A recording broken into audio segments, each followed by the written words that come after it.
Volume कम कर दो. So Amazon ಪ್ರೈಮ್ನಲ್ಲಿ ಕಲ್ಕಿ ಮೂವಿ ಹಾಕಿದ್ದಾರೆ. ನಾವು ಥಿಯೇಟರ್ಗಂತೂ ಹೋಗಿ ನೋಡಿಲ್ಲ, ಸೊ ಇಲ್ಲೇ ನೋಡ್ತಾ ಇದ್ದೀವಿ, ಎಂಜಾಯ್ ಮಾಡ್ತಿದ್ದೀವಿ. ಆ್ಯಂಡ್ ಸ್ಟಾರ್ಬಕ್ಸಿಂದ ಸ್ವಲ್ಪ ಪಾರ್ಸಲ್ ಕೂಡ ತೊಗೊಂಬಂದಿದ್ವಿ. This is Starbucks lady. So ಇದರಿಂದ ವೆಲ್ವೆಟ್ ಕೇಕ್ ತೊಗೊಂಬಂದಿದ್ವಿ, ರೆಡ್ ವೆಲ್ವೆಟ್ ಕೇಕ್, ಅದನ್ನು ತಿಂತಾ ಇದ್ದೀವಿ. ಆ್ಯಂಡ್ ನೆಕ್ಸ್ಟ್ ಬನಾನಾ ಕೇಕ್ ಕೂಡ ತೊಗೊಂಬಂದಿದ್ವಿ, ಬನಾನಾ ಕೇಕ್ ಲೋಫ್ ಅಂತ. ಸೊ ಅದನ್ನು ಕೂಡ ಇಲ್ಲಿ 2 ತೊಗೊಂಬಂದಿದ್ವಿ ಪೀಸ್. ಅದನ್ನೀಗ ತಿಂತಾ ಕಲ್ಕಿ ನೋಡ್ತಾ ಇದ್ದೀವಿ.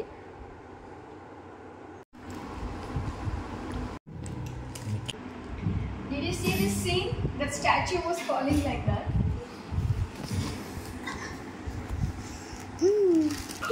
One thing I don't understand is what is unit in this?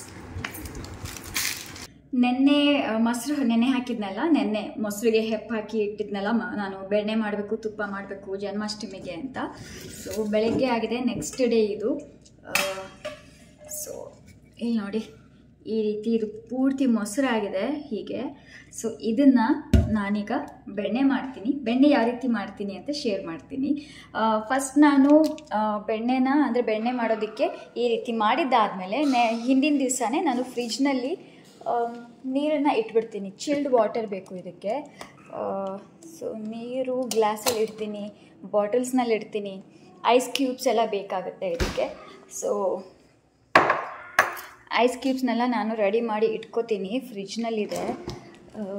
So ಇಲ್ಲಿ ಸ್ಟೋರ್ ಮಾಡ್ತೀನಿ ಹೀಗೆ. ಇವೆಲ್ಲ ಬಾಟಲ್ಸ್, ವಾಟರ್ ಬಾಟಲ್ಸ್.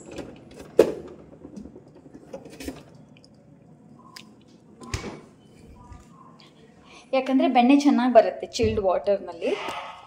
ಅದಕ್ಕೋಸ್ಕರ ನಾನು ಇಷ್ಟು ನೀರನ್ನೆಲ್ಲ ಈ ರೀತಿ, ನಾನು ಜಾಸ್ತಿ ಬೇಕು ನಂಗೆ ಐಸ್ ಕ್ಯೂಬ್ಸ್, ಸೊ ಜಾಸ್ತಿ ಗ್ಲಾಸಲ್ಲೇ ನಾನು ಮಾಡಿ ಇಟ್ಕೊಂಡ್ಬಿಡ್ತೀನಿ.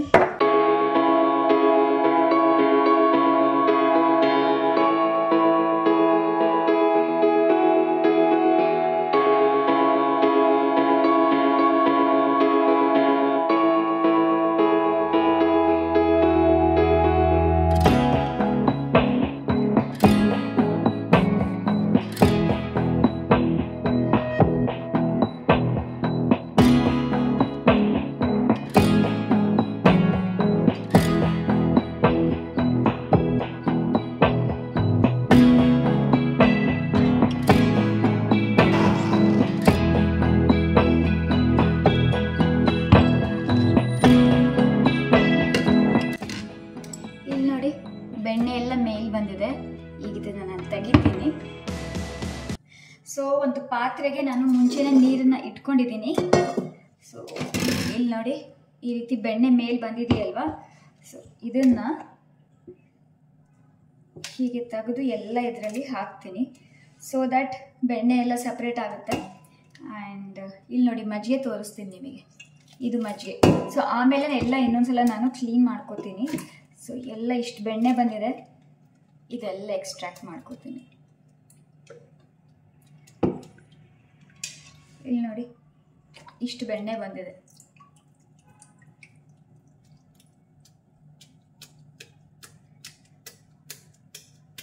ಇನ್ನೂ ಇದೆ, ನಾನು ಕಂಪ್ಲೀಟ್ಲಿ ತೋರಿಸ್ತೀನಿ ನಿಮಗೆ. ಸೊ ಇದನ್ನು ಕ್ಲೀನ್ ಮಾಡಬೇಕು ನಾನು. ಸೊ ಇನ್ನು ಸ್ವಲ್ಪ ಎಲ್ಲ ಗ್ರೈಂಡ್ ಮಾಡಿ ಆಮೇಲೆ ಕ್ಲೀನ್ ಮಾಡ್ತೀನಿ. ಬೆಣ್ಣೆ ಮಾಡುವಾಗ ಪಾತ್ರೆ ಅಂತೂ ಜಾಸ್ತಿ ಆಗುತ್ತೆ ತೊಳೆಯೋದಕ್ಕೆ, ಆ್ಯಂಡ್ ಕೈಯೆಲ್ಲ ಮೆಸ್ಸಿ ಆಗೋದಂತೂ ಗ್ಯಾರಂಟಿ. ಸೊ ಇನ್ನೂ ಮಾಡ್ಬೇಕು ನಾನು. ಕ್ಯಾಮ್ರಾ ಹಿಂದೆ ಇಟ್ಟಿದ್ದೀನಿ. ಸೊ ಇನ್ನು ಸ್ವಲ್ಪ ಎಲ್ಲ ಹಾಕ್ಕೋತೀನಿ.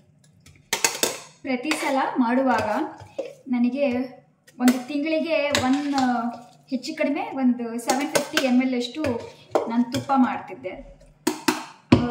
ಈಗೆಲ್ಲ ಸ್ವಲ್ಪ ಬೇಗನೆ ಮಾಡ್ತಾ ಇದ್ದೀನಿ, ಸೊ ಕಡಿಮೆ ಬರ್ಬೋದು.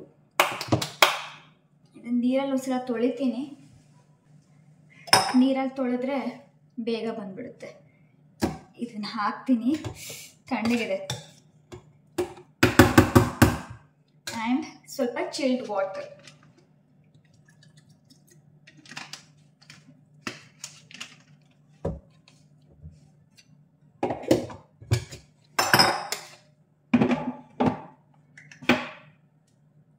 ಹೇಗೆ ಚಿಲ್ಡ್ ಆಗಿರಬೇಕು ಅಂದರೆ, ಇಲ್ಲಿ ಪೂರ್ತಿ ನೋಡಿ ಮಂಜು ಕಟ್ಟಿರಬೇಕು ಜಾರಿಗೆ, ಆ ಥರ ಚಿಲ್ಡ್ ಆಗಿರಬೇಕು.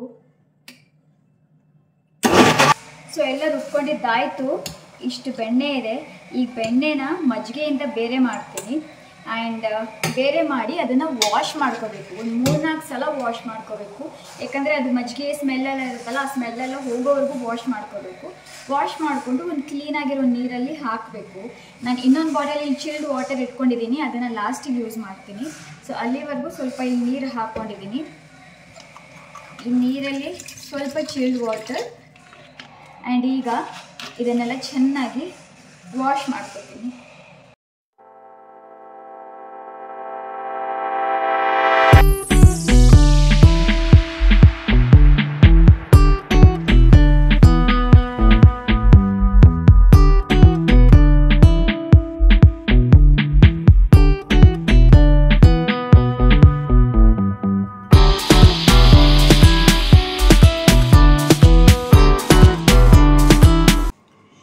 ಸೊ ಇಲ್ಲಿ ನೋಡಿ, ಬೆಣ್ಣೆ ರೆಡಿಯಾಗಿದೆ. ನೀರು ಕೂಡ ಕ್ಲಿಯರಾಗಿರಬೇಕು. ಸೊ ನೀರು ಕ್ಲಿಯರ್ ಆಗಿದೆ. ಆ್ಯಂಡ್ ಈಗ ನಾನು ಸ್ವಲ್ಪ ಒಂದು ಬಾಕ್ಸಲ್ಲಿ ನಮ್ಮ ಬೆಣ್ಣೆ ಕೃಷ್ಣನಿಗೆ ಜನ್ಮಾಷ್ಟಮಿ ಮಾಡ್ತಾ ಇದ್ದೀನಲ್ಲ, ಸ್ವಲ್ಪ ಬೆಣ್ಣೆ ಎತ್ತಿಡ್ತೀನಿ. ಇನ್ನು ಉಳಿದಿದ್ದು ನಾನು ತುಪ್ಪ ಮಾಡ್ತೀನಿ. ಬಾಕ್ಸ್ ತೊಗೊಂಬರ್ತೀನಿ. ಸೊ ಈ ಬಾಕ್ಸಲ್ಲಿ ಸ್ವಲ್ಪ ನೀರು ಹಾಕೋತೀನಿ, ಸ್ವಲ್ಪ ಚಿಲ್ಡ್ ವಾಟರ್. ಹೇಗಿದ್ರು ಫ್ರಿಜ್ನಲ್ಲೇ ಇಡೋದು ನಾನು ಇದನ್ನು.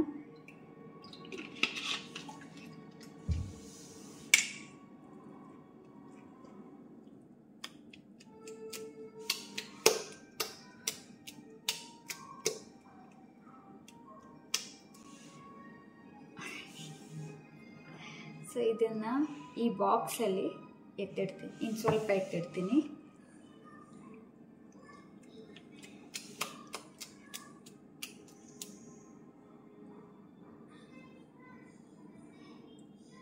ಓಕೆ, ಇಷ್ಟು ಇದರಲ್ಲಿ ನೀರು ಕೂಡ ಹಾಕಿದ್ದೀನಿ. ಆ್ಯಂಡ್ ಇದು ಫ್ರಿಜ್ ಒಳಗೆ ಹೋಗುತ್ತೆ. ಆ್ಯಂಡ್ ಇನ್ನು ಉಳಿದಿದ್ದು ಇವಾಗ ತುಪ್ಪ ಮಾಡ್ತೀನಿ. ಬನ್ನಿ ತುಪ್ಪ ಯಾವ ರೀತಿ ಮಾಡೋದು ಅಂತ ಹೇಳ್ತೀನಿ. ಆ್ಯಂಡ್ ಇದೆಲ್ಲ ಪ್ರೋಸೆಸ್ ನಮ್ಮ ಮಮ್ಮಿ ನನಗೆ ಹೇಳ್ಕೊಟ್ಟಿದ್ದು. ಫಸ್ಟ್ ಟೈಮ್ ಮಾಡಿದ್ನೆಲ್ಲ ಸಖತ್ತಾಗಿ ಬಂದಿತ್ತು. ಫಸ್ಟ್ ಟೈಮ್ನಲ್ಲೇ ತುಂಬ ಚೆನ್ನಾಗಿ ಬಂದಿತ್ತು.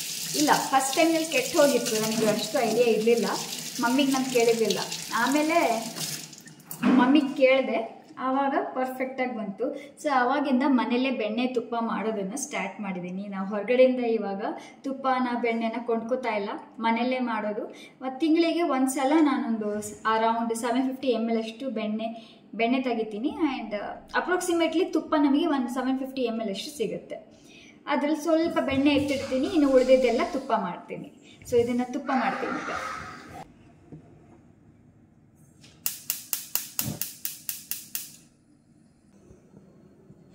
ಇಲ್ಲಿ ನೋಡಿ, ಇದೆಲ್ಲ ಇದೆಯಲ್ಲ, ಸೊ ಅದು ಬೆಣ್ಣೆ ಲೈಟಾಗಿ ಕರಗ್ತಾ ಇದೆ. ಸೊ ಕಂಪ್ಲೀಟ್ಲಿ ಇದಾಗಲಿ. ಇದಾದಮೇಲೆ ನಾನು ನಿಮಗೆ ತೋರಿಸ್ತೀನಿ. ಇದು ಪ್ಯೂರ್ ಹಸುವಿನ ತುಪ್ಪ. ತುಪ್ಪ ಕಾಯ್ಸೋಕ್ಕಿಟ್ಟಿದ್ದಾದಮೇಲೆ ಇರುತ್ತಲ್ಲ ಪಾತ್ರೆ ಎಲ್ಲ ಕೆಲಸ. ಸೊ ಏನೇನು ಯೂಸ್ ಮಾಡಿದ್ನಲ್ಲ ನಾನು ಬೆಣ್ಣೆ ಮಾಡೋದಕ್ಕೆ, ಅದೆಲ್ಲ ಪಾತ್ರೆನ ತೊಳಿತಾ ಇದ್ದೀನಿ. ಈಗ ನಿಮಗೆ ತೋರಿಸ್ತೀನಿ. ಇಲ್ಲಿ ಕೆಳಗಡೆ ಇದೆಯಲ್ಲ, ಕೆಳಗಡೆ ಎಲ್ಲ ತುಪ್ಪ ಇದೆ. ಸೊ ತುಪ್ಪ ಎಲ್ಲ ಮೇಲ್ಗಡೆ ಬರಬೇಕು. ಆ್ಯಂಡ್ ಇದು ನೊರೆ ಎಲ್ಲ ಕೆಳಗಡೆ ಹೋಗಬೇಕು, ಗಟ್ಟಿಯಾಗಿ ಕೆಳಗಡೆ ಹೋಗುತ್ತೆ. ಸೊ ಅಲ್ಲಿವರೆಗೂ ತುಪ್ಪ ಕಾಯಿಸ್ತೀನಿ. ಇಲ್ಲಿ ನೋಡಿ ಯಾವ ರೀತಿ ಯೆಲ್ಲೋ ಕಲರ್ ಇದೆ ಅಲ್ವಾ. ಸೊ ಇದು ಸ್ವಲ್ಪ ಇದೆಯಲ್ಲ, ಒಂಥರ ಒಡ್ಕ ಕಾಣಿಸ್ತಾ ಇದೆಯಲ್ಲ. ಸೊ ಅದೆಲ್ಲವೂ ಕೆಳಗಡೆ ಹೋಗಬೇಕು, ತುಪ್ಪ ಮೇಲೆ ತೇಲ್ಬೇಕು. ಅಲ್ಲಿವರೆಗೂ ತುಪ್ಪ ಕಾಯಿಸ್ತೀನಿ. ಆ್ಯಂಡ್ ಮನೆಯೆಲ್ಲ ಘಮ್ ಅಂತ ವಾಸನೆ ಬರ್ತಿದೆ, ಸಖತ್ ವಾಸನೆ ಬರ್ತಿದೆ.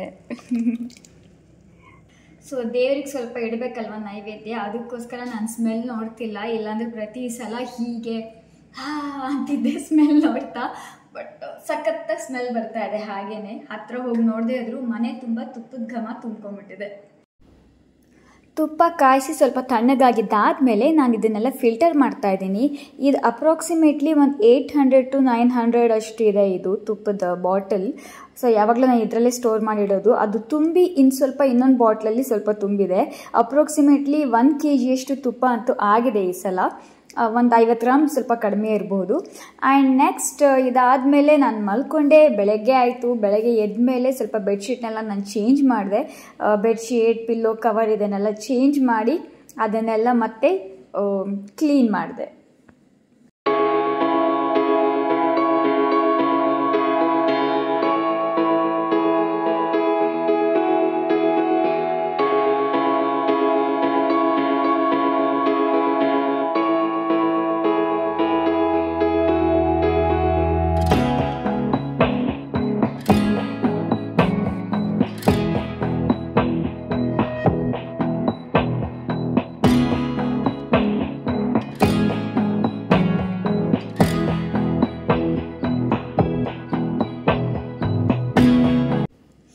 ಕೆಲಸ ಆದಮೇಲೆ ನಾನು ಸ್ನಾನ ಮಾಡಿಕೊಂಡು ದೇವ್ರ ಪೂಜೆಗೆ ರೆಡಿ ಮಾಡ್ಕೋತಾ ಇದ್ದೀನಿ. ಜನ್ಮಾಷ್ಟಮಿ ಅಲ್ವಾ, ಸೊ ಜನ್ಮಾಷ್ಟಮಿ ದಿವಸ ದೇವ್ರನ್ನೆಲ್ಲ ಇಟ್ಬಿಟ್ಟು ಈ ರೀತಿ ಎಲ್ಲ ರೆಡಿ ಮಾಡಿಕೊಂಡು ನೈವೇದ್ಯ ಎಲ್ಲ ಇಡ್ತಾ ಇದ್ದೀನಿ. ಇಲ್ಲಿ ಬೇಸನ್ ಲಡ್ಡು ರೆಡಿ ಇದೆ. ಸೊ ಅದನ್ನು ಆ್ಯಕ್ಚುಲಿ ನಾನು ಹೊರಗಡೆಯಿಂದ ತರಿಸ್ಕೊಂಡಿದ್ದೆ, ನನಗೆ ಮಾಡೋದಕ್ಕೆ ಟೈಮ್ ಇರಲಿಲ್ಲ. ಬಟ್ ನೈವೇದ್ಯವಾಗಿ ನಾನು ಸ್ವಲ್ಪ ರವೆ ಪಾಯಸ ಇಟ್ಟಿದ್ದೆ. ಆಮೇಲೆ ನಾನೇ ಮಾಡಿರೋವಂಥ ಬೆಣ್ಣೆ, ತುಪ್ಪ, ಹಾಲು, ಮೊಸರು ಇದೆಲ್ಲವು. ಹಾಲು ನಾನು ಮಾಡಿದ್ದಲ್ಲ, ಮೊಸರು ಮನೇಲಿರೋವಂಥದ್ದು, ಮನೇಲಿ ಮಾಡಿದ್ದು. ಬೆಣ್ಣೆ ನಾನೇ ಮಾಡಿದ್ದು. ಆ್ಯಂಡ್ ಈ ರೀತಿ ನಮ್ಮ ಮನೇಲಿ ಈ ರೀತಿ ಇದೆ. ಸೊ ಈ ಥರ ದೇವ್ರ ಮನೇಲಿ ಪೂಜೆ ಮಾಡಿದೆ. ಇದಾದಮೇಲೆ ಇನ್ನೊಂದು ಕೃಷ್ಣ ಕೂಡ ಇದೆ ನಮ್ಮ ಮನೆಯಲ್ಲಿ. ಸೊ ಅದನ್ನು ತೋರಿಸ್ತೀನಿ. ನಮ್ಮ ಮನೆಯಲ್ಲಿ ನಮ್ಮ ಕೃಷ್ಣನ ನಾನು ಯಾವ ರೀತಿ ಅಲಂಕಾರ ಮಾಡಿದ್ದೀನಿ ಅಂತಲೂ ನಾನು ನಿಮಗೆ ತೋರಿಸ್ತೀನಿ. ಪುಟ್ಟ ಕೃಷ್ಣ, ತುಂಬ ಕ್ಯೂಟ್, ತುಂಬ ಚೆನ್ನಾಗಿರೋವಂಥದ್ದು. ನಂಗೆ ತುಂಬ ಅಂದರೆ ತುಂಬ ಇಷ್ಟ ಈ ಕೃಷ್ಣ. ಸೊ ತೋರಿಸ್ತೀನಿ ನಿಮಗೆ.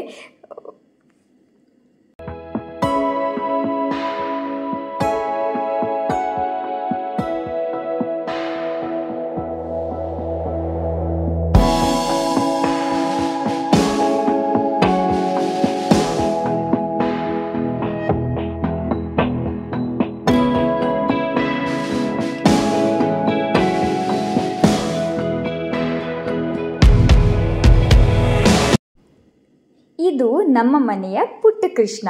ನಾನು ಈ ರೀತಿ ಅಲಂಕಾರ ಮಾಡ್ತೀನಿ. ಆ್ಯಕ್ಚುಲಿ ಇದಕ್ಕೊಂದು ಹಿಸ್ಟ್ರಿನೇ ಇದೆ. ನಮ್ಮ ಅತ್ತೆ ಇದನ್ನು 20 years ಹಿಂದೆ ತೊಗೊಂಡಿದ್ರಂತೆ. ಅದನ್ನು ತುಂಬ ಸೇಫಾಗಿ ಏನೂ ಆಗಲಾರ್ದಿರೋ ಹಾಗೆ ಸೇಫಾಗಿ ನೋಡ್ಕೋತಾ ಇದ್ದಾರೆ ನಮ್ಮ ಮನೆಯಲ್ಲಿ.